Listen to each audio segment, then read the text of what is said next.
Chers bien-aimés dans le Seigneur, que la grâce et la paix vous soient multipliées de la part du Seigneur Jésus-Christ, notre Dieu. Docteur King, c'est trop majestueux, c'est trop doctoral. Pourquoi, quand vous ne comprenez pas le langage prophétique, vous taxez le docteur King qui n'enseigne pas le message? Voilà, nous ne sommes pas dans le réveil de midi ici.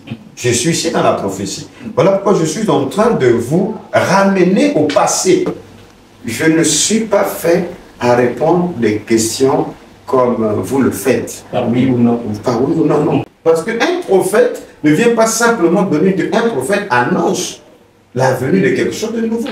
Il prophétise. C'est là où, dans les semences jetées par Malacheur, il y avait le premier homme. N'était pas de blanc. Le blanc, c'est une horreur de la nature. C'est même une maladie, en fait. C'est la raison pour laquelle Frère Branham attache l'homme.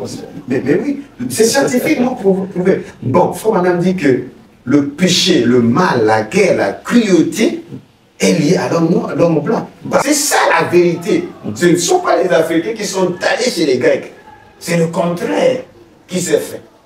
Donc, il y a une différence entre Israël, ok, et Juif. D'ailleurs, On l'a évoqué. il faut parler de Sem. De Sem sort qui? On appelle les Sémites. Sort Abraham. Abraham engendre Isaac. Isaac engendre Jacob. Et Jacob qui devient Israël. C'est un homme. Et après, Israël engendre 12 fils qu'on appelle les fils d'Israël, qu'on appelle bien sûr les 12 patriarches. Et les Cananéens sont noirs, Jézabel est noire. S'il vous plaît, il n'y a pas de Cananéens blancs, ça n'existe pas. Parce que l'ennemi des Juifs, c'était des Grecs qui étaient des Blancs. Et quand Dieu se révèle à eux, c'est nous qui supportons de voir un Dieu blanc. Et le blanc aura de lacunes d'avoir une visitation d'un Dieu ou d'un ange qui apparaît sous la forme négroïde. Vous voyez? Quand les Chinois dessinent les anges et même Jésus, ils ne dessinent pas Jésus occidental. Ils dessinent Jésus avec une morphologie orientale. Le problème, c'est l'Africain. L'Africain a été dépossédé de tout. Ça veut dire que l'Africain, d'ailleurs, a été conditionné à être comme un étranger dans la Bible. Alors que ceux qui sont étrangers dans la Bible, c'est bien sûr les Occidentaux, parce qu'ils apparaissent tardivement dans la Bible. Mais comme qui? Comme les persécutés des enfants d'Israël. Mais quel est le rapport, Pasteur King, s'il vous plaît? Avec tout ça, nous sommes noirs, Jésus était noir, les Israélites sont noirs, il s'est montré à Daniel dans la forme bronzée, tout ça là. Quel apport il y a dans notre salut?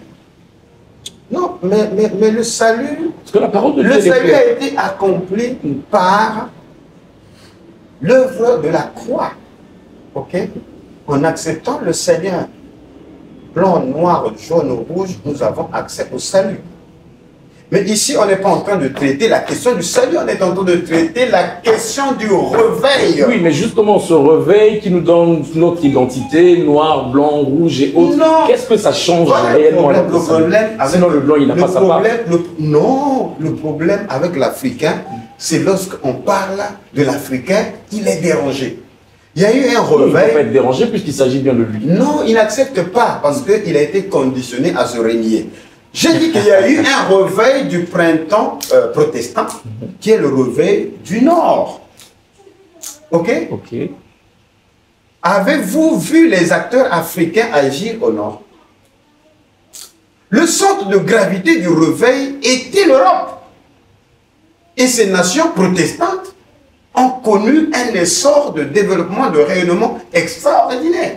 Parce que la civilisation actuelle européenne ou la société moderne, ça va à partir du réveil, bien sûr, la période des Lumières qui se sont joints avec, bien sûr, le réveil apporté par Martin Luther King, Martin Luther plutôt, et tous ceux qui sont suivis. Donc, l'Amérique n'est que un prolongement, parce que ce sont les mêmes protestants persécutés en Europe qui sont venus bâtir la nouvelle terre qui est bien sûr les États-Unis. Il y a eu un réveil au nord. Ce n'est pas les Africains qui ont été les porteurs de ce réveil. Personne ne les a posé la question, il y a quoi? C'est le réveil de l'Occident, c'est le réveil des Japheth. C'est les fils de Japheth qui ont été le porteur de la civilisation chrétienne. Ok? Qu'importe les débois, de quelle manière les débordements avec la traite négrière, mais au moins ils ont été les porteurs. Par la suite, il y a eu ce même peuple a migré vers le soleil couchant des États-Unis. Quoique Dieu ait utilisé un noir, vous voyez que le réveil pentecôtiste, avec au début c'était les noirs, les filles des esclaves avec William Seymour et les autres.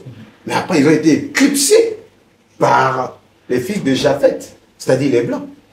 Et c'est eux qui ont couru avec le vent de l'évangélisation, ce qu'on appelle la troisième vague. D'où est sorti le William Branham, le Ora Robel, le Thomas More, et c'est Thomas More qui ramène effectivement la mission du réveil en Afrique, qui a sillonné l'Afrique. Et qui est Thomas More? C'est un fils de William Branham. Et ça, vous le savez. Et Frère Branham dit que Thomas More, l'homme selon mon corps, c'est son fils à lui, parce que c'est lui qui l'a transmis, bien sûr, l'onction.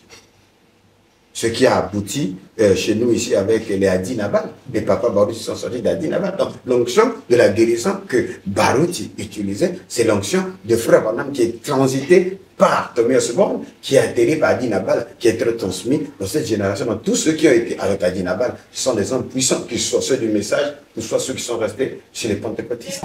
Là, il y a des adorateurs. D'où nous avons essayé de voir pourquoi la parole de Dieu a autant, où le message a autant d'impact dans cette zone géographique. Vous avez compris qu'il y a Isaïe 19, il y a Isaïe 18 et il y a Sophonie 3.10.